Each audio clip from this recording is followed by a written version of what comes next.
네, 7월 22일 오늘자 매일경제신문을 통해서 시장의 이슈를 들여다보겠습니다. 오늘 이 시간 인사이트K의 배종찬 연구소장과 함께합니다. 안녕하세요. 안녕하십니까?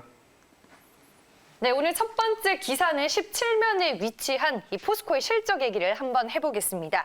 2008년 금융위기에도 흑자를 냈었던 포스코가 창사 이래 처음으로 별도 기준으로 적자를 기록했다고 합니다. 코로나 쇼크로 실적이 얼마나 직격탄을 맞게 된 건가요? 철강 산업이 썩 아주 최근 들어서 좋지는 않았습니다. 그럼에도 불구하고 포스코는 전 세계적인 철강업 간판 기업이죠. 대한민국의 또 대표적인 기업이기도 한데 이 코로나19의 영향 또 직격탄을 맞고 있습니다. 이 사상 첫 분기 적자 손실을 봤습니다. 그 금액 자체가 1,085억 원 2분기 영업 손실을 봤는데 이게 사상 처음이라는 겁니다. 네. 왜냐하면 이 포스코는 특히 철강은 이 후방 산업이기 때문에 전방 산업이 존재하는 한 계속 공급을 해주는 것이거든요.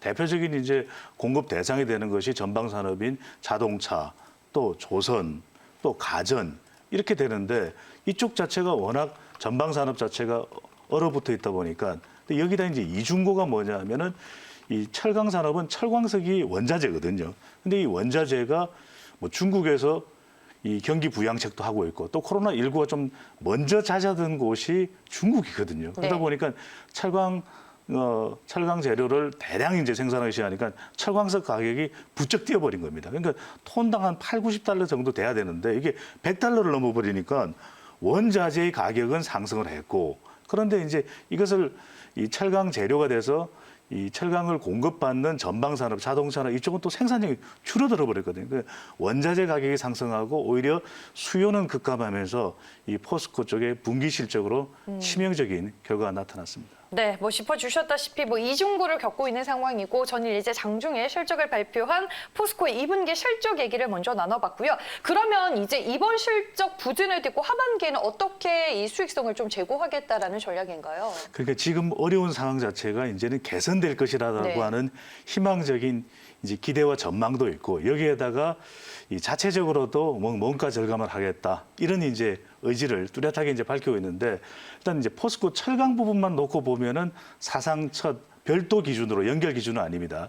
이 분기 이 영업 손실이 있을 정도로 치명적인 타격을 받기는 했는데 그럼에도 불구하고 연결 기준으로 보면 이제 계열사 쪽은 나름 또 선방을 했거든요. 포스코 인터내셔널도 있고 무역 쪽이고 또 포스코 건설은 오히려 실적이 선방을 했다고 할 정도로 나쁘지 않았습니다. 그러니까 전체적으로 연결 기준으로 보면 그래도 흑자는 낮다. 그래서 계열사들이 좀 버텨주고 있는 것도 있고 또 하나는 이제 철강 가격인데 이 철광석인데 이 원자재도 계속 이제 가격이 뛰었는데 이제 하반기부터는 브라질에서도 코로나19가 어느 정도 이제 진정되면서 이제 철광석이 생산이 되거든요. 이렇게 되면 이 원자재 가격도 좀 내려갈 것이다. 그럼 이것도 이 포스코에는 상당히 또 이 반가운 소식이 될 수 있고 또 하나는 이제 자동차 산업도 얼마나 이 전 세계적으로 셧다운이 발생하면서 어려웠거든요. 그런데 최근 들어서 미국도 그렇고 유럽도 그렇고 서서히 생산을 재개하고 있기 때문에 또 이 중요한 것이 고부가가치 강제가 있습니다. 여기서 많은 수익을 올릴 수가 있는데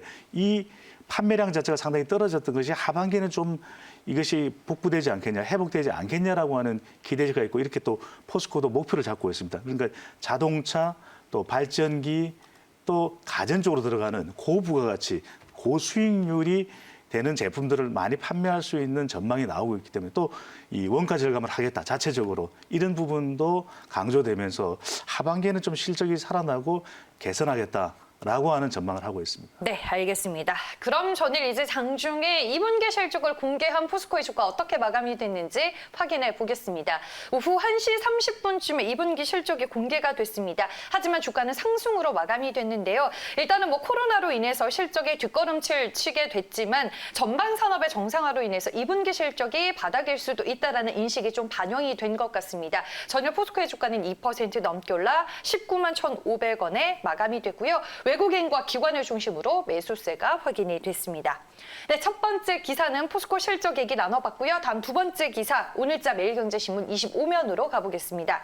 SK바이오팜의 기사가 실려 있는데요. 이번에 상장으로 대박이 났는데 그 후유증으로 직원들이 줄사표를 던지고 있다고 합니다. 지금 어떤 상황인가요, SK바이오팜은? 바이오 제약이 네. 대박이라고 그랬고 또 특히 앞으로도 바이오는 더 이 긍정적으로 전망이 되고 있는 상황이었는데 특히 이제 SK 바이오팜은 정말 공모주부터 시작해서 대박 행진이었지 않습니까? 장중에는 거의 뭐 한 27만 원까지 될 정도로 SK 바이오팜에 대한 기대치가 컸는데 그러니까 직원들도 너무 좋다 생각할 수 있는데 기업의 입장에서도 그런데 이러다 보니까 이 직원들 중에서 이제 우리 사주를 받은 경우에 엄청난 4배 이상 공모가로부터 이제 급등을 했기 때문에 네. 차익 실현할 수 있겠구나.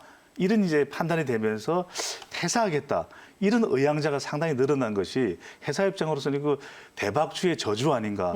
이런 두려운 그런 엄습해오는 상황이 또 연출되고 있는 그런 경우입니다. 네, 참 이게 회사 입장에서는 고민에 빠질 수밖에 없는 부분인 것 같은데 그러면 SK바이오팜 우리 사주를 받은 직원들이 얼마나 큰 시세 차익을 이번에 누릴 수 있게 된 건가요? 일반인들의 경우에는 네. SK바이오팜 입사했었어야 됐냐 이런 이야기가 나올 수밖에 없는 것이 공모가로부터 4배 이상 급등을 했거든요. 그러다 보니까 한 200여 명이 넘는 직원이 1인당 한 10,000주 이상을 받았습니다. 평균적으로. 네. 평균으로 그렇습니다. 그러다 보니까 이게 이제 공모가 대비 지금 현재 21일 종가 기준으로 보면은 거의 차익이 16억을 넘어요.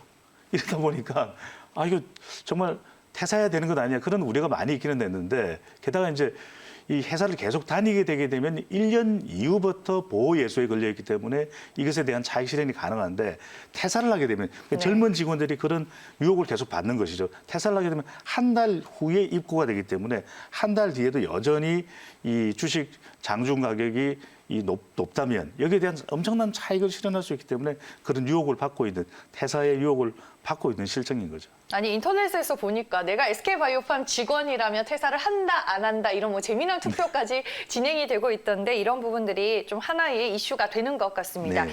그리고 이제 그 외에 SK바이오팜은 미국 FDA로부터 승인을 받은 2개의 신약 제품의 판매 실적이 또 하나의 고민이라고 하는데 실적이 지금 어떻게 예상이 되고 있나요? 이게 또 아주 긍정적이지가 네. 않아요. 지금 이제 뭐 주가야 대박 행진을 해나가고 있는데 그 뭐 직원들도 퇴사 유혹을 받을 수밖에 없는 그런 우픈 상황인데 이게 2개 이제 FDA 승인을 받은 것이 세노바메이트가 있거든요. 이게 이제 내전증 신경계 질환 치료제인데 아직까지 이 실적이 발표되지는 않았습니다. 다음 달에 이제 2분기 실적이 발표될 때 같이 발표가 될 건데 이것도 상당히 좋겠느냐 하는 우려가 나오고 있는 것이고 마지막으로 이제 솔리암페놀이라고 하는 것이 이 수면 암페톨이 수면 장애를 치료하는 것인데 이것도 실적이 썩 좋지는 않다. 그러니까 이것 자체가 SK 바이오팜으로서는 주가와는 다르게 실적은 상당히 부담이 되고 있습니다. 네, 알겠습니다.